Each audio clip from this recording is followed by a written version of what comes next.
Welcome to another episode of Behind the Scenes. Today's guest is a Southern gentleman through and through. He is witty, he's funny, he is honestly a true gentleman. And I am so looking forward to sharing this interview with you all and letting you get to know this man so much better. Welcome to the show, Mr. Zario Travez. Welcome. What's up? It's Zario here. Hi, Zario. Thank you for joining us on the show. No problem. I'm super excited about having a conversation with you, sharing some insider information with all of your lovely fans who I'm sure are just excited to hear more about you. I'm excited too. Well, good. So we're basically going to just start back at the beginning. I'm just going to start from little Zario. Let's go back to little Zario. So, little Zario, where did you grow up and what kind of child were you? I grew up in Birmingham, Alabama. Okay. And I grew up in a very religious, conservative household in Birmingham, Alabama. Well, you did say Alabama, so that kind of comes with the territory. Yeah, basically.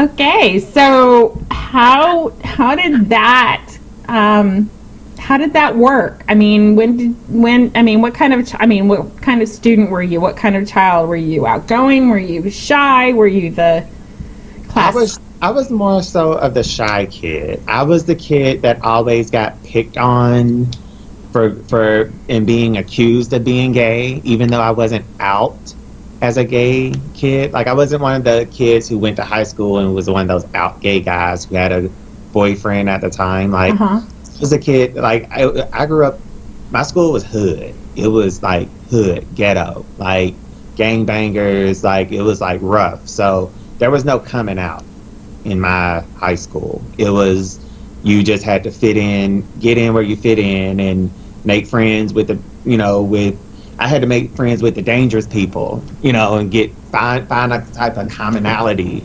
Just to survive. So that, I didn't get beat up or jumped. Ouch. So it was doggy dog for me. So I'm assuming that high school was not where you came out at all. No, it wasn't until after high school when I finally came out. And how'd that go? How was that? I came out to one of my best friends in Alabama growing up, and it was something that her and one of my other best friends, I had three, like as I was growing up, we all grew up together, knew each other since we were toddlers, and we basically, it was just one particular night. I think it was like Christmas Day. I think we had went to the movies to go see like one of these Christmas horror movies or something like that night. And yeah. Oh my God! On Christmas Day. Yeah. Oh shoot. Yeah, okay. One of these Christmas horror movies that they had. So we went to the movies that night, and after we were finished eating and hanging out with our families, and then I was in the car, and I finally just like, I got something to tell you. And it was tough, but I did it. And then she was just like, her name is Julie, and then her best friend is Shay, which is also my best friend. But we, like, the genders kind of stayed, like, we were together but separate. Like, of course, my best friend was a guy and her best friend was a girl. But we were all best friends. We were like the four amigos. But I talked to her about it, and then she was just like, we already know. Like me, Shay, and Alice, we've all had a conversation about this already. Like, we know. We were just waiting for you to come out. And I was just like, it was like relieving. It was like a bunch of pressure off my shoulders. Well, that's good. What about the family? You said you were a very religious family. How did that? Very religious. It went. Family kind of already knew too.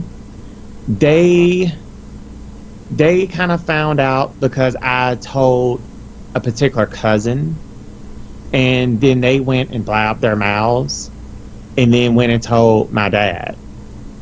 And my dad didn't believe him at first. And then, like, I was hanging out with another friend who was a girl, and my dad was thinking that I was actually trying to date her or whatever. Like, he was like in denial. Okay. And he was like, and we decided to go to a play, and we went to a Tyler Perry play. That's what it was.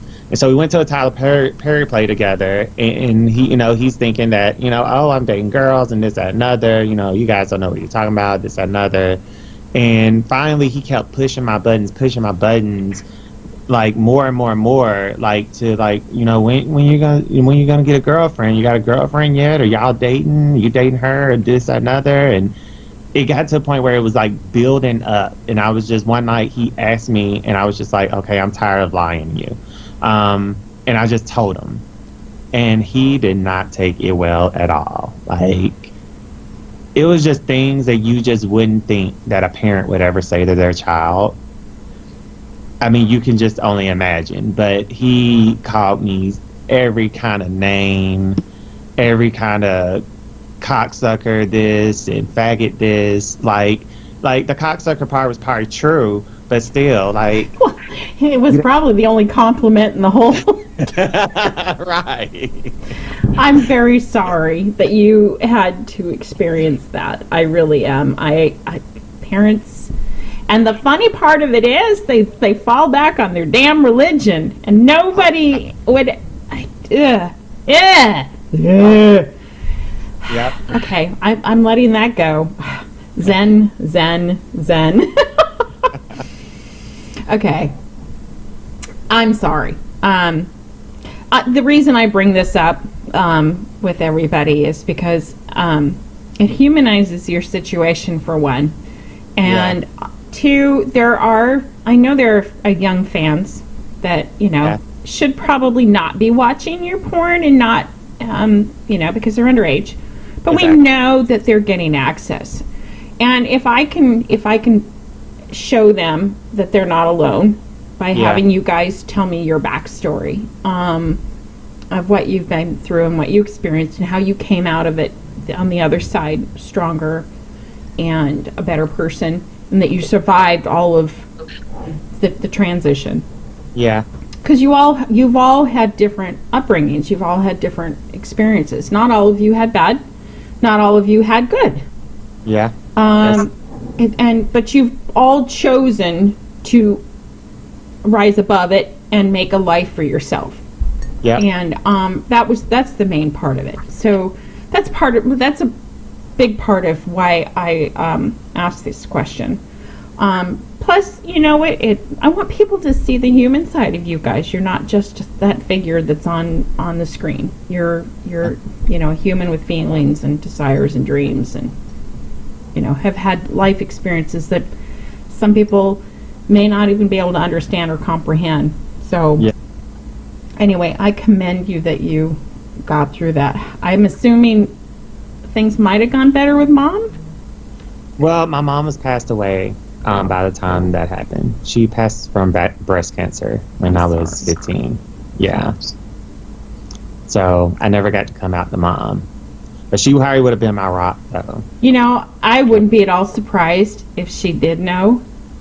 Yeah, she probably knew. I'm sure she was probably just waiting, because I told her everything. If it's ever something I didn't want Dad to know, I would always go to Mom. I guarantee you, in some part of her, she knew and loved you anyway. So I think that's huge. So anyway, post high school, you've come out to everybody. You've had your experience with Dad and religion. Where did you go from there? What did you decide at that point where you were going to head with your life?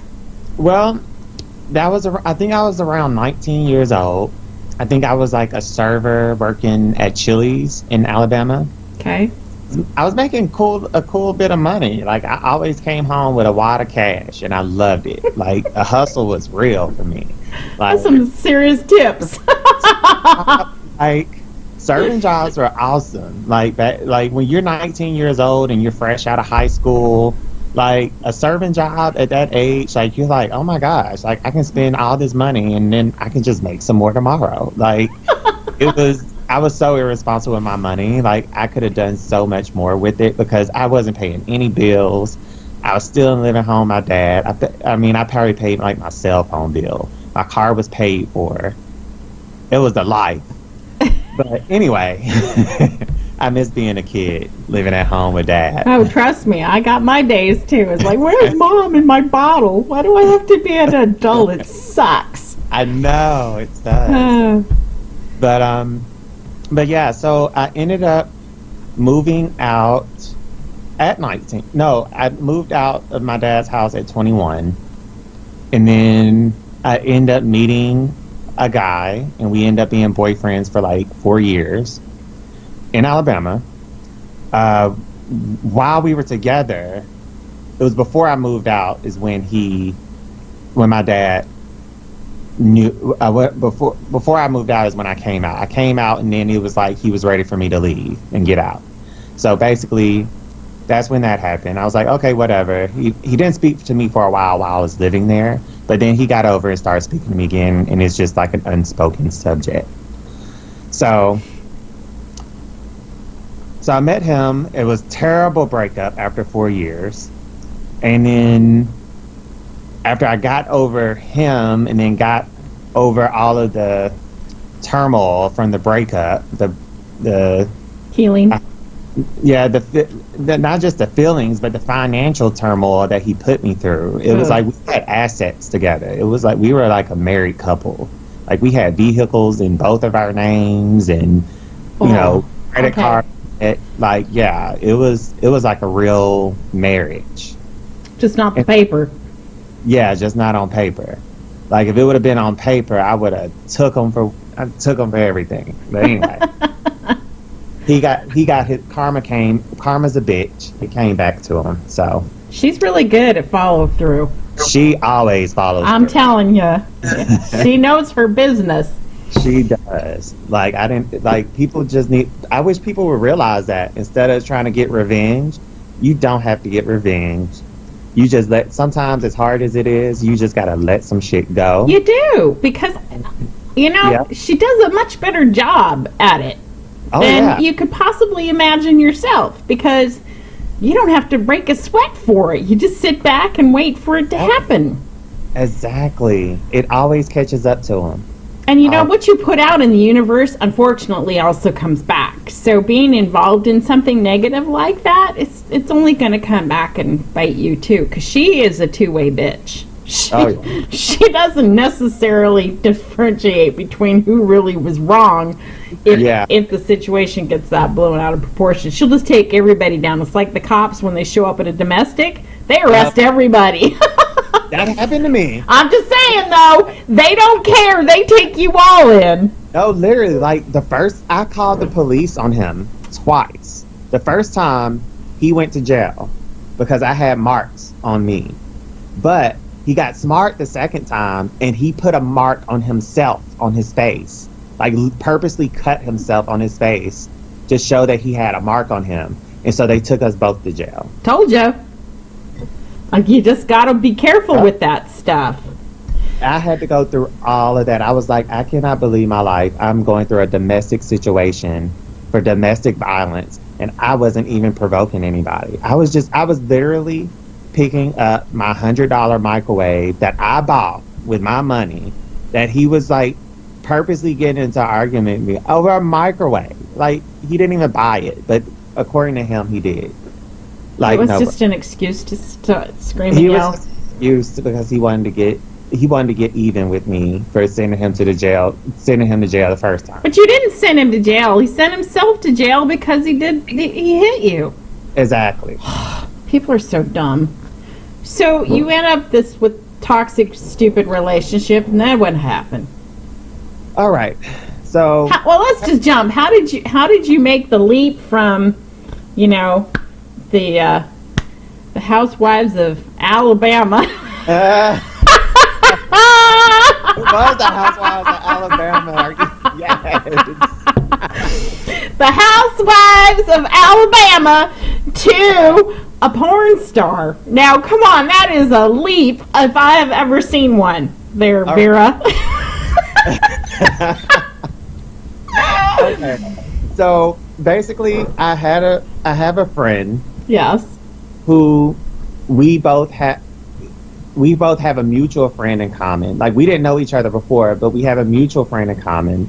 But we're friends now, and the mutual friend passed away, and then I became friends with his friend that I didn't know Okay. when we met at the funeral, and then that's how we bonded. That was like our bond together because Okay. we kind of helped each other through that particular piece of, I guess, our grief. Mm-hmm. You know, we were grieving together, so that's kind of how we bonded.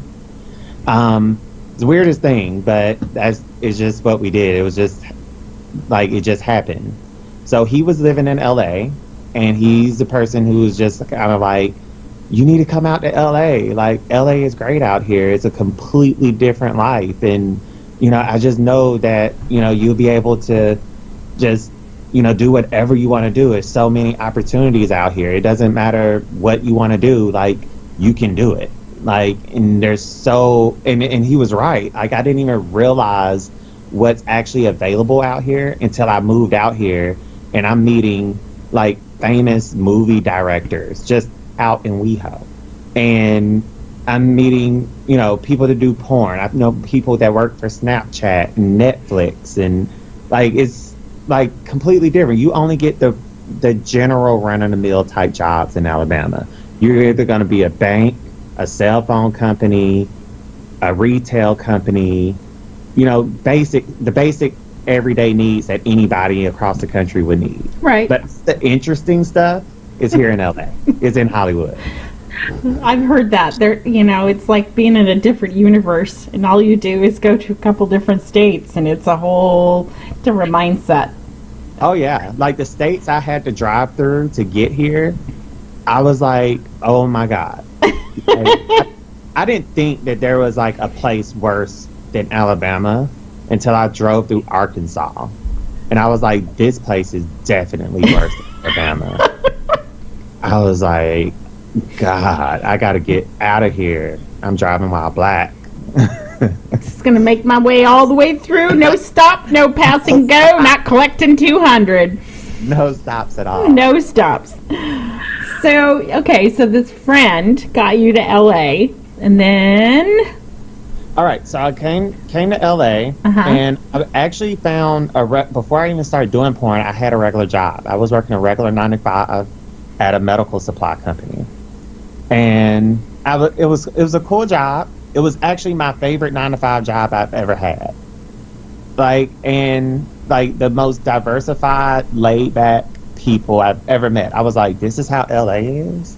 I was like, wow, like this is like so cool, but the money that I was making, I was having to turn down porn shoot. Like once I did get started, I was having to turn down porn shoots because I couldn't get off of work, or I may have already taken off work previously. Mm-hmm. So like the shoots were coming, and my job, I was like, I make so much more money off of one shoot than what I would make in 2 weeks at this 9 to 5. So eventually I quit, and now I do it full time. Okay. And it's been working. Like I've been on a hustle ever since. Nice. Yep. Nice. So here I am. So do your friends and family know? My friends and some of my family know. I want to say my dad does know because my family they have big mouths, and they like to go and tell my dad everything. Just to watch the fireworks. Oh yeah. Like honestly, I don't even know how they found out that I did porn unless somebody is on the DL, which I have a suspicion about one particular person who I know is kind of on the DL, who may have gone and blabbed his mouth. There's always one. Because the thing is like in order for them to have found me know that I do porn, they would have to Google my name on Instagram. That's the only thing that they were connected to me on. And even then, I may have posted pictures with my shirt off, but there was nothing really porn related on my Instagram. Okay. So it was just pictures with me and my shirt off. So they had to have Googled my name and put it into a search engine and something popped up on Pornhub or wherever it was. So they did some serious investigation, is what you're saying. Exactly. To figure out your stage name versus your real name and connecting all the dots. Exactly. That's some time to be investing, because either that or the one that I'm suspecting actually was just on Pornhub watching gay porn and was like, that's my cousin Corey. So, how did you come up with your stage name? Interesting Yes. fact. Share with the class. So while I was in Alabama, I was part of what they call a gay family.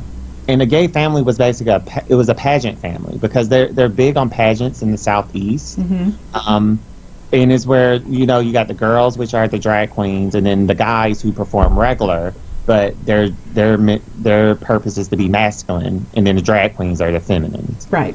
And so the pageantry was really big, and I was part of the pageant family. I didn't ever do the pageants. I was just kind of adopted in by the gay father, whose name is Zario Traves. And so Traves is the family name. And his favorite letters are Z and T. So he named me, wanted to name me a Z name, and it was Zario. So Zario was my gay pageant family name. Okay. And so I just took that same name, and I was like, well, I like Zario. Why don't I just make Zario Traves my porn name? I like it. Loved it. I do too. I think it's awesome. It's perfect. And it's family. It is. And you're using your family name. Nothing wrong with that. Exactly. And he was happy that I used the name. Like, he's on Pornhub all the time, like, son, you keep on popping up on every video I try to watch.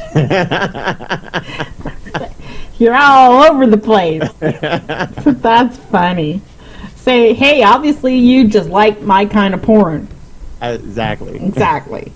So, what would you say is the best part of your career? What do you like the most? The best? I like the traveling.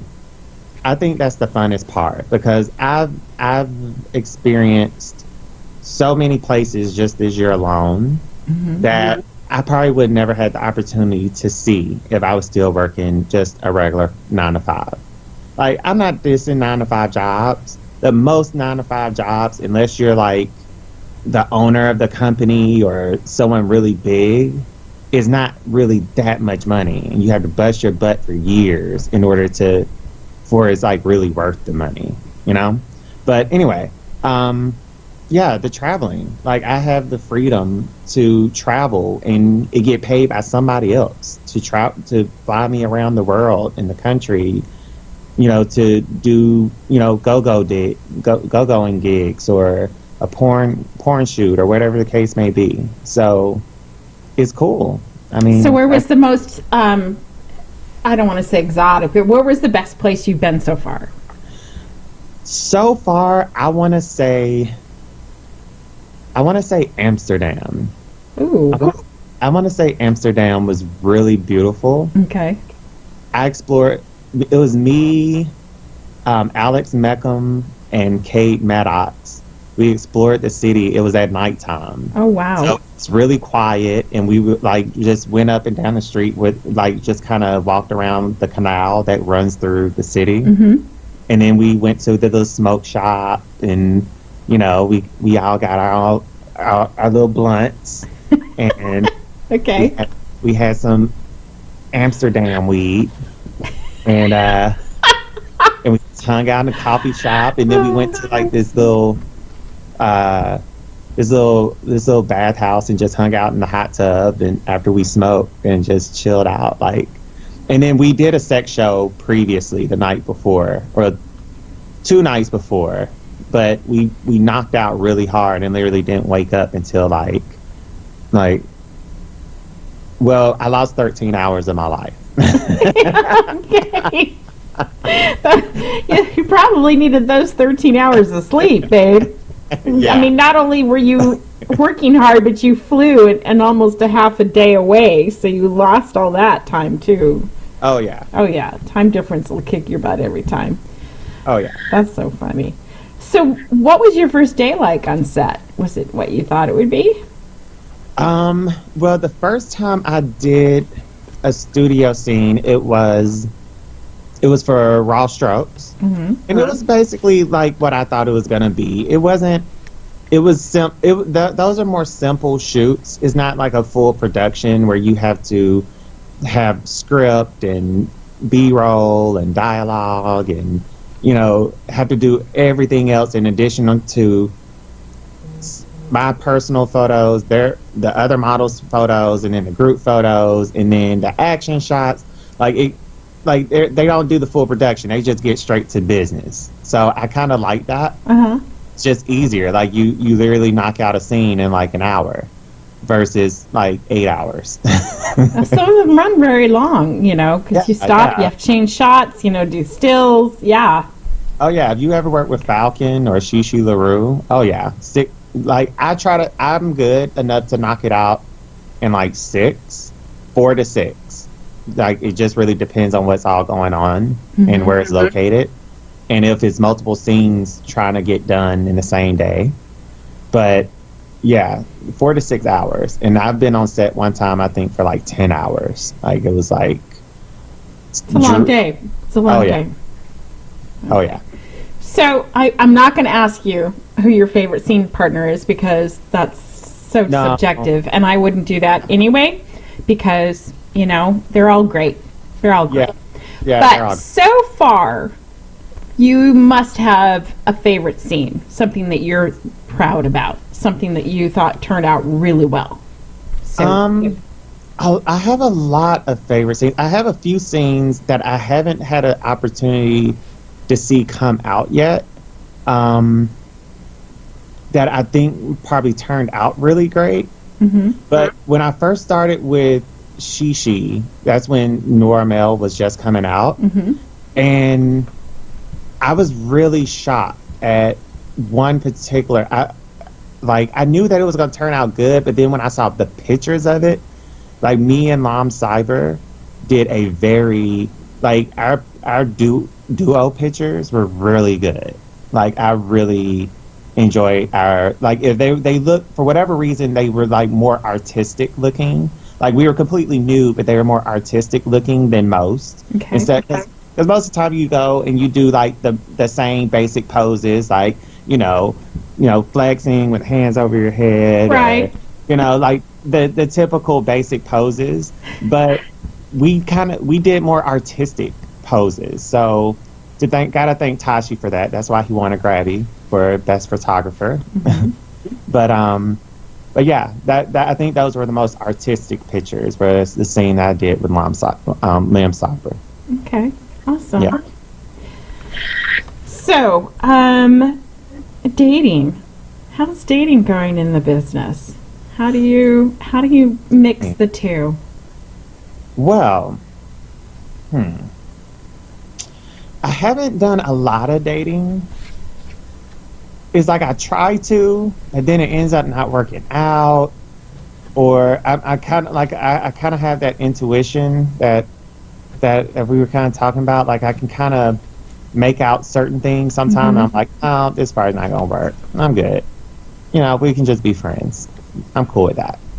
But then I end up meeting some really great guys, but they're always like live out of the country. So we'll end up spending like a really cool time together while they're here, or vice versa. Oh, excuse me. And we'll still keep in touch, but it just seems like everybody I end up getting interested in, they all live far away. Usually that means you're just not ready for a committed relationship. So you pick guys that are technically unavailable. Oh. I know. You didn't know you were going to get a little anti-psychology mixed in all this, did you? Oh. You fool me, Angie. I know. I do that to people all the time. But that could be part of it. You're just not subconsciously ready to settle down, and that's okay. It's not even a judgment call at all. You're enjoying yourself. You're young. Have fun. You're at a part in your career where you can go and explore and go on these trips and ventures and enjoy yourself. So yeah, go for it. Eventually, somebody's going to catch you and not let go. So, Yeah, and the thing is, I think another reason why that may be too is that I'm actually happy being single.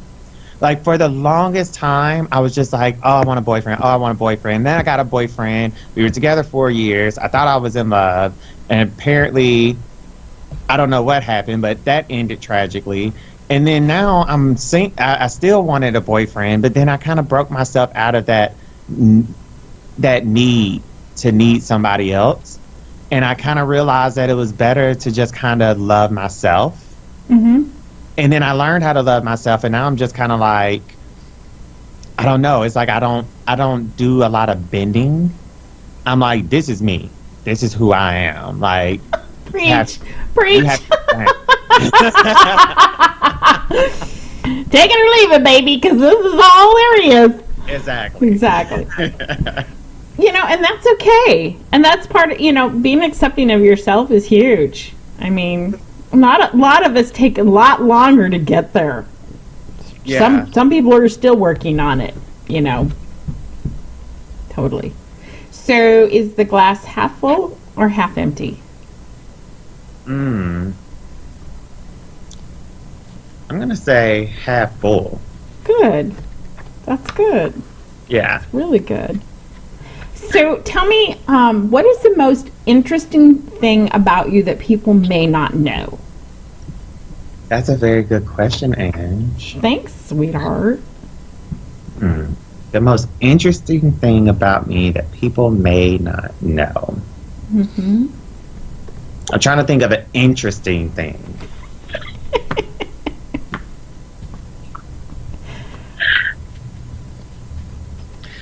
I've never really thought about that.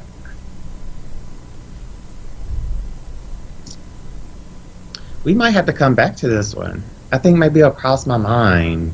Okay. It doesn't have to be like life-changing. It could be as simple as you know how to cook, or you're a good singer, or it doesn't have to be like... I'm a terrible singer, but you know what? I am a really good cook. Really? I am a really good cook. Like, there's a lot of things I know how to cook. But you would never see me really cooking. Like, most of my friends, like, they'll be like, they wouldn't know that because I hate to clean up after the fact.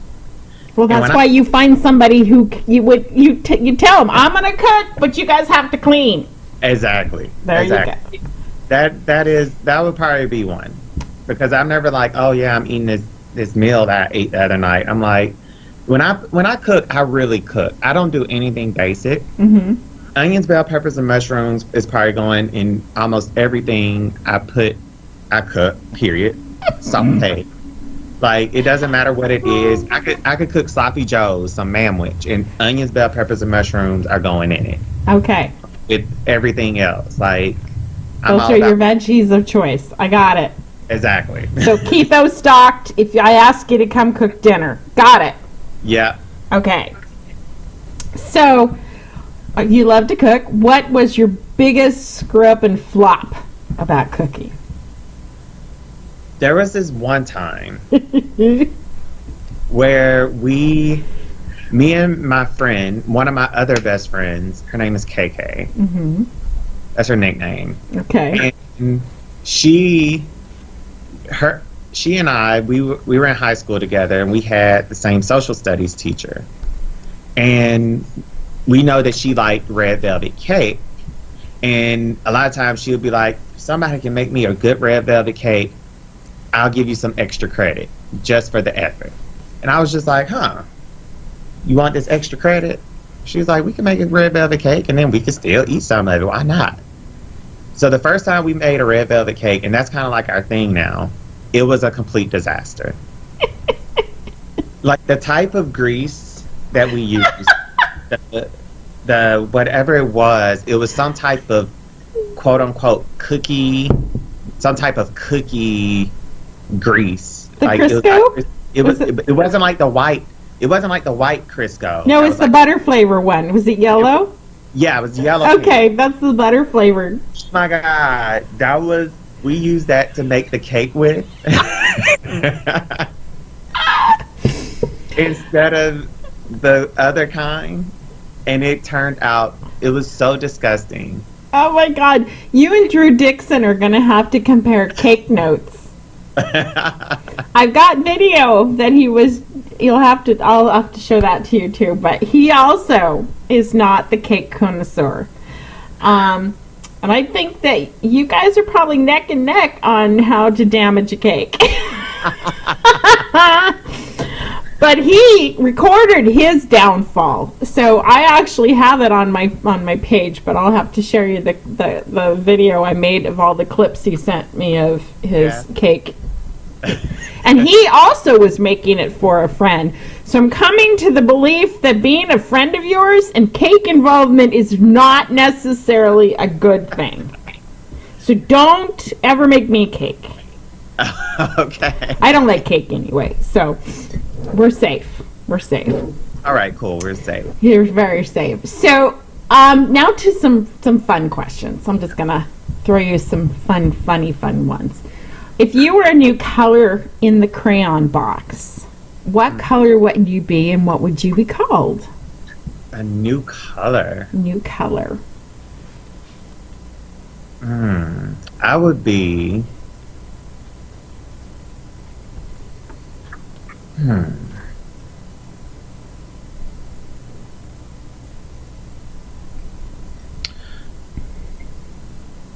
Oh my gosh. That is. I would probably be. I'll probably be Fago Red. Fago Red. Okay. Yeah. Nice. Fago Red. Yeah. I like that. I like that. That's cool. Yeah. Fago Red. Okay. So, more trivia. Superman or Thor? Thor. Okay. Spider-Man or Batman? Batman. Okay. Green Hornet or Captain America? Captain America. Good question.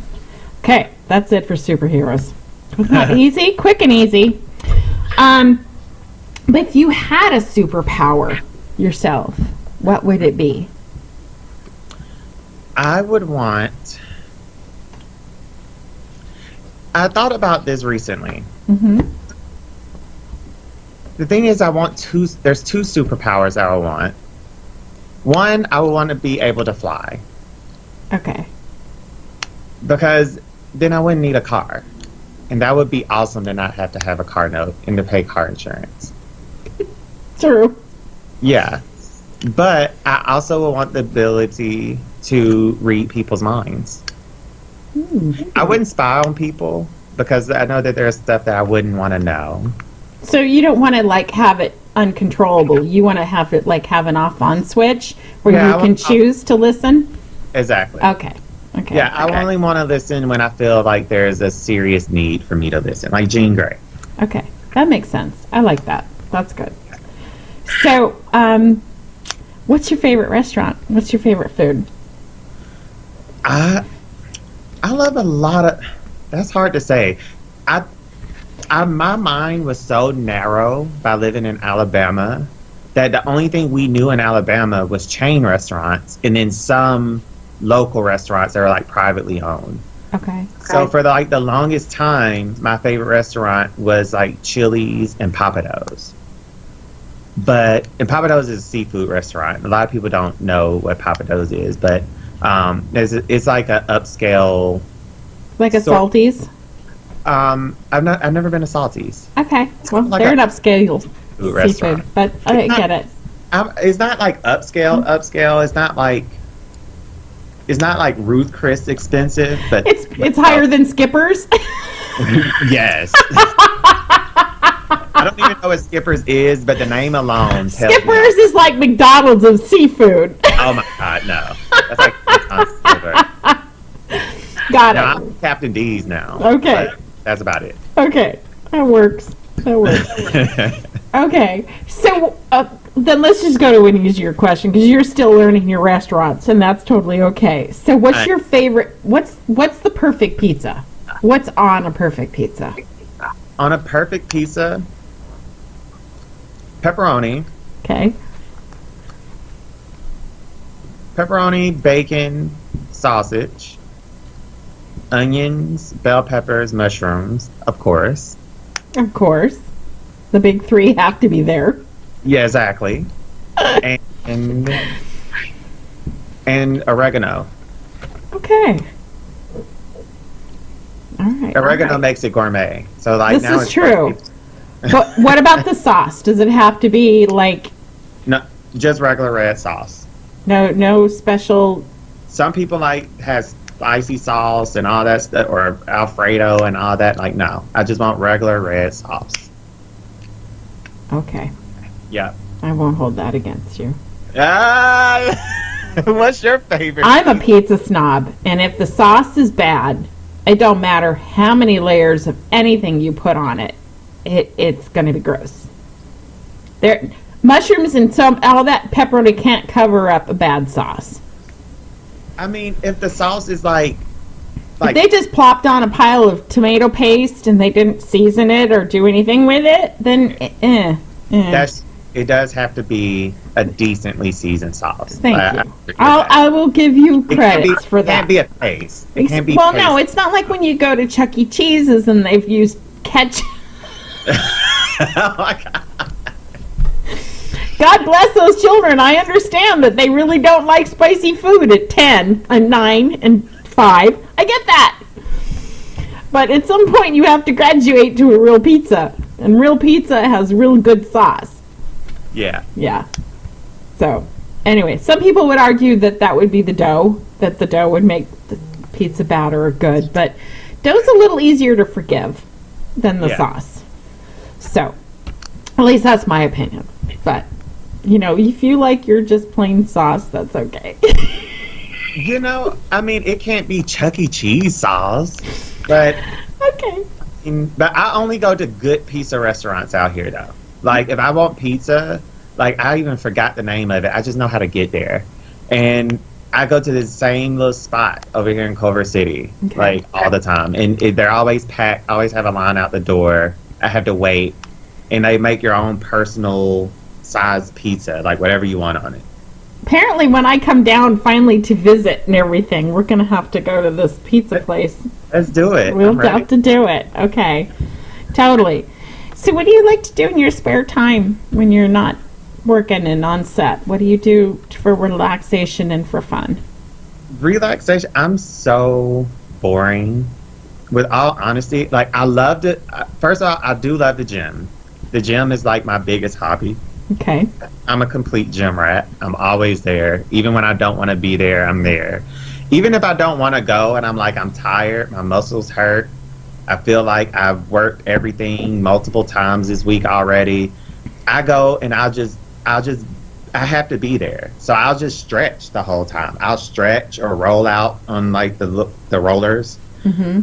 And I'll just roll out and stretch and do a little bit of cardio and be like, okay, I did something, you know, just anything. I like to do that. I like hiking. I love to visit, you know, go hiking in the mountains and see a really pretty view. Mm-hmm. Or in Malibu. They have some cool spots in the Malibu, like some trails. And sometimes I watch TV. Sometimes, but TV is so easily accessible, like you don't have to have cable anymore, and TV isn't like the way it used to be when I grew up, when I had shows like Family Matters and Saved by the Bell. Like is a lot more serious, and you have to be more concentrated on it, invested in it. You have to be vested in it. Mm-hmm. in like the newer TV shows, like you have to literally, you can't miss anything. And you didn't have to be that vested into the older shows. Like they were because they could get everything done in 30 minutes. Exactly. Instead of these shows that have like a season and every show is building to that climactic end of the season. Yes, I get what you're saying. Yeah. And then they leave you on a cliffhanger so you come back for the next year. Yeah, I mean Game of Thrones, Power, like all these big shows, is like you have to really be vested. So I guess for TV, for me, I don't really watch it like I do when I was a kid. Like, they don't have Saturday morning cartoons no more. What? Like, no. Really? I have not. I don't. I couldn't even tell you the last time I turned on Saturday morning cartoons. So I used to love the it was Fox Kids, and then it was like then they switched over to the WB or something like that. And every morning, like we used, like I think every kid in the country used to watch the same shows at different times, but used to watch the same exact shows. Like we all have that commonality, but at least everybody my age. But they don't do that no more. Like they just don't. Like waking up in the morning with a bowl of cereal and some cartoons. Are you kidding me? well, you could on the Disney Channel or something like that. I mean, Yeah, but even not the same. it got cornier. Like the last Disney show that I liked was like The Proud Family and That's So Raven.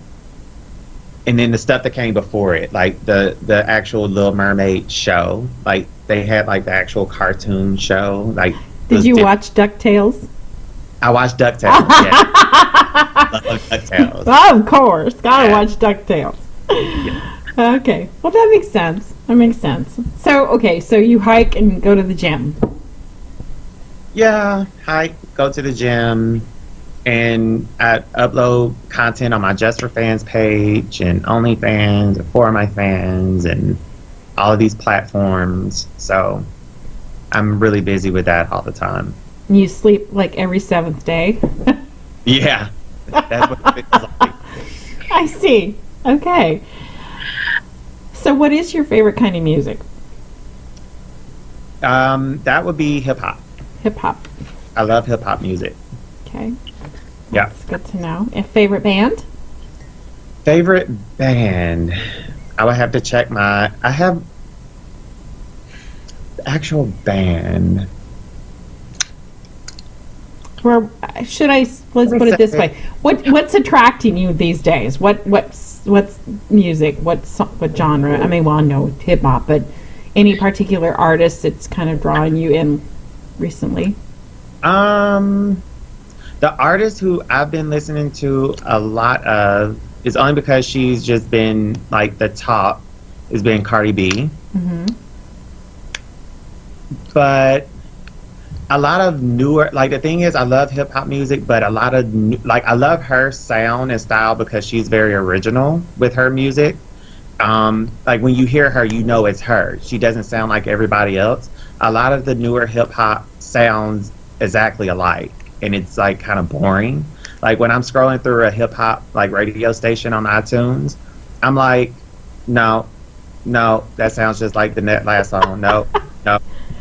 No, like literally, it get like usually within like the first like 10 to 15 seconds, unless it's like a long intro that I hear going on and I'm ready for like a beat to drop or something to happen. Like I usually within like the first 10 to 15 seconds, I'm like, nope, that's the same. Nope, that's the same. They're not original. So you like to listen to older stuff like Tupac and Biggie and Bone Thugs and Harmony and Ice Cube, NWA, Dr. Dre, Snoop Dogg. You know, those are my artists. The old school. Okay. So, what do you like most about yourself? What I like most about myself. Thing I like most about myself is my capability to change and adjust to my environment. I've done that my whole life, especially in school. That's where it kind of started. I think that's kind of where I gained a lot of my strength. Because even in school, I felt, I didn't realize how really strong I was, because it's like I survived high school. I mean, I did it. Like I used to make friends with the right people for survival, so that, it wasn't an issue or I didn't get jumped or whatever case may be. So it's like I adapted to the environment that I was in and I made it, and then knowing that I was gay that whole time, I was like, okay, I pushed through it. I did it. And even moving here was a struggle. It was so hard. And because this is completely different. Culture shock. Yeah. a complete culture shock. And it's one thing to hear somebody say, "Oh yeah, life is completely different." It's culture shock. But then once you get to LA of all places, where Hollywood is at, are you kidding me? Like, it's really different. Well, yeah, there's more people in a 12 block radius than it was probably in half of, Half of your neighborhood. exactly. It's crazy. New York's even more so. Oh yeah, New York is Insane. It's awesome, but it's insane. Yeah, but yeah, like even just adapting, being able to adapt to my environment and to change and to just make it. Like that's what I've been doing. I've just been doing what I have to do from the bottom up and just going for it. Nice. So, what makes you smile? What makes me smile? What makes me smile is somebody who, when I see somebody else that's just humble and happy, kind of like you, just like you actually, who's just humbling. For example, like they call her the vegan queen, and she actually lives here in LA. Mm-hmm. She has her own Facebook show.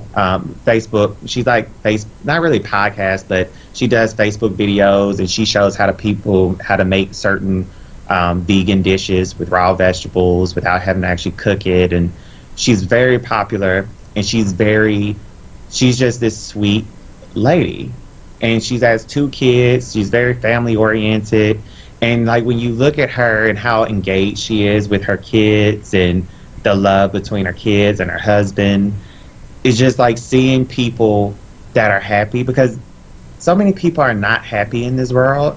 There's so much hate that is refreshing. It's a breath of fresh air to see this person living in Los Angeles, California, where some of the craziest people I've ever met in my life live here. And they don't let anything steal their joy. Like her saying on the show is like, now you have a nice day. Like she says it at the end, like, you guys have a nice day. But if you can't, don't go messing up with nobody else's. Like, it's just positivity. Like, good vibes and energy. That's what makes me smile. Awesome. Yeah. So what upsets you?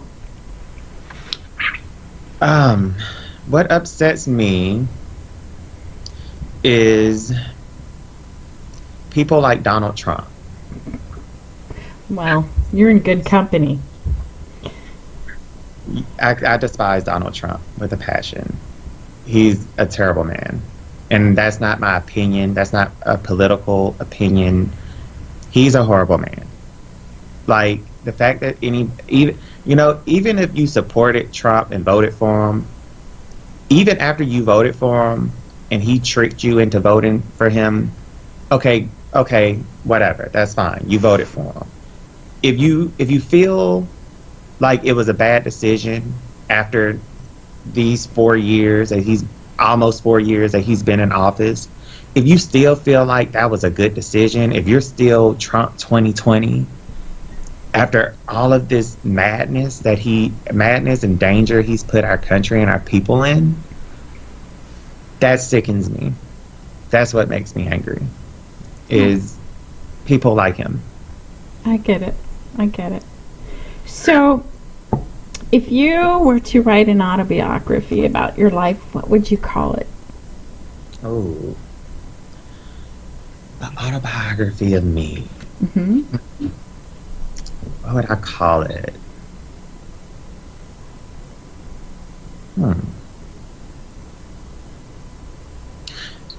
Oh my gosh. You got me thinking, Ange. It's my thing. I gotta lay down some more for this one. Okay. Let's see. I don't think anybody's going to complain about this view, so you just think away. Okay.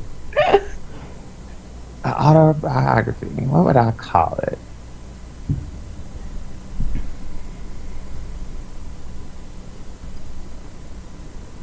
You know what? It would probably be something like, since it's about me, Mm-hmm. I would say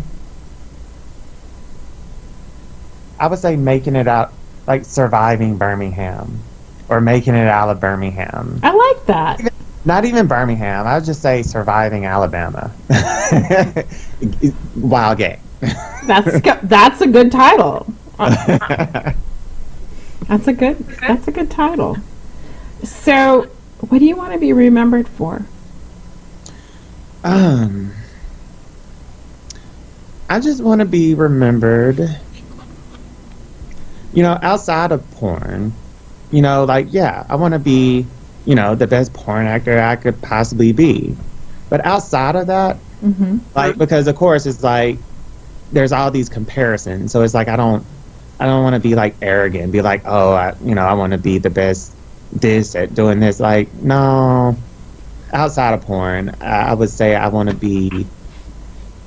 just want to be known for just being a good human being. Like, I just want all the people who I love that are close to me to just know that I had their backs, and vice versa, they had my back, because we just looked out for each other. It's just, I just want to be known just for being a stand-up guy. That's awesome. Yeah. So I'm going to ask you this because I know there is somebody. If you could meet anyone from history, living or not at this point, okay, who would that be that you could spend an entire day with and just ask them all kinds of questions and just get to know them? So who would you pick? Who would I pick?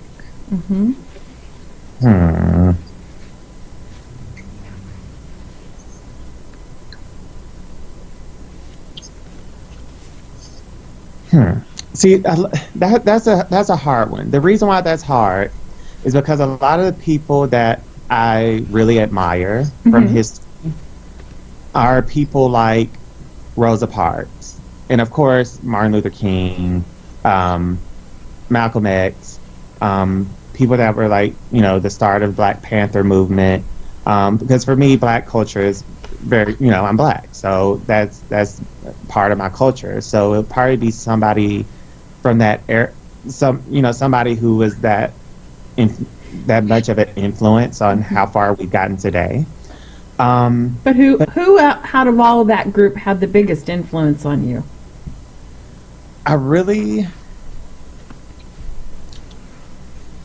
was really a combination of them all. They all had a very significant role that was kind of different. So I can't say one in particular, but the reason why I can't, the reason why I kind of don't want to choose them is because the questions that I would have to ask them, they will be like, they're going to give me answers to questions that are probably going to make me cry. It's just because it's all about this hard struggle that they went through, that gave me these freedoms that I have today. So knowing their struggles exactly, like I know a lot of their struggle, but I would probably say maybe Malcolm X. Okay. I say Malcolm X. I like it. That's a good one. Yeah. So, another serious one. What do you think is the biggest misconception people have about the porn industry? The biggest misconception that they have is that they think that we are all just, I guess you'd say, like, yes, we are sexual beings. I mean, we wouldn't be in this industry. We weren't. I think everybody are sexual beings. If you're not, then I kind of feel like, what are you doing with your life? If you're not?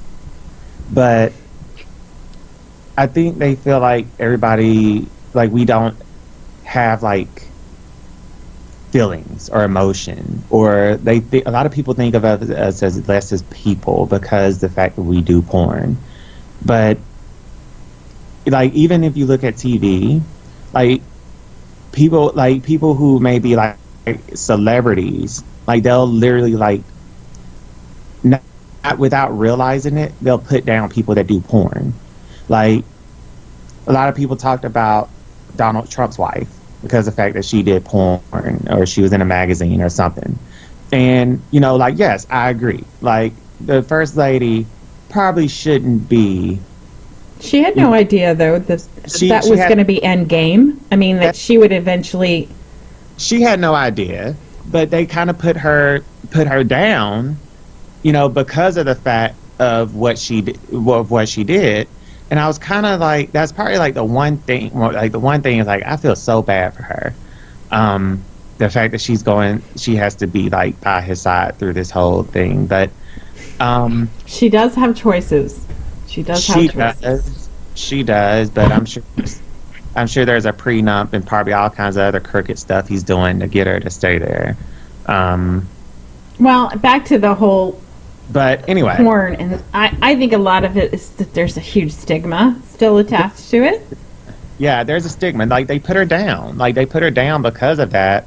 And it was just like, so what if she did? That's her business. And Like, the ones that were putting her down were probably the ones who were buying copies of the magazine and videos. It's kind of a very interesting circle because porn is one of the biggest industries in this country, and yet we're the most unaccepting of it. that's very true. Pornhub alone, I think, is worth over $100 billion. I'm not Their surprised. company is worth over $100 billion. That's just Pornhub by itself. Hmm. That doesn't even include all of the other hundreds, thousands of websites that are out there that Agreed. have. So if Pornhub is making that much money, and that doesn't include It's not all going to Europe. exactly, and that doesn't include the sex toys. That doesn't include product. That doesn't include lube and you know Wouldn't it be a real eye opener to see how many religious people are receiving some of this stuff? I mean, I would love it. oh my God, it would just blow my. Nothing would surprise me over Yeah. people and their fetishes. So it's all good. Anyway, that's part of the reason, though, that I do this show is because I do know you guys have that. People look at you like you're not a human. Yeah. And that's part of why I do this, because you guys are humans. You have feelings and hopes and dreams and desires and wishes, and just like everybody else. And if I can give just a little tiny glimpse into who you truly are, I hope that has an effect on people who actually turn around and say, hey, I know who this guy is now because I've watched this video and I know, about his background and his thoughts. Yeah. That's cool. And it gives them I think it gives people a more personal look into who you are as an actor too, Yeah. So, that being said, where would people find you? On social media and your movies? All right. Well, on social media is very simple. Both my handle for Instagram and Twitter is at Zario Treves with 2 Z's. Okay. I know there's one fake account, so make sure you don't. The account that's real is the one with I think I've got 15,000 followers on Instagram, and I believe there was a fake. I have 2 Twitter accounts, but only because one got hacked and then I got it back. But that one, you'll know which one it is. It's the one with all the followers. Okay, the bigger one. Okay. Where would they find your movies if they were looking for some of your movies? Oh my gosh, my movies are everywhere. There's so many places. So there's Icon Mail. Mm-hmm. Raging Stallion. Okay. My one Falcon, that one hasn't released yet. The one that I actually did with Falcon, but they're kind of under the same umbrella of people. Coming soon, then. Yeah, coming soon. Okay. I'm trying to think. Normel, Raw Strokes. Okay. I know there's more than that. Men.com. Okay. I have a couple with men. And I know I'm leaving something out. Oh, Gentleman's Closet. Trendacati.com. Let's see, what was that other one? fat puppy. Okay.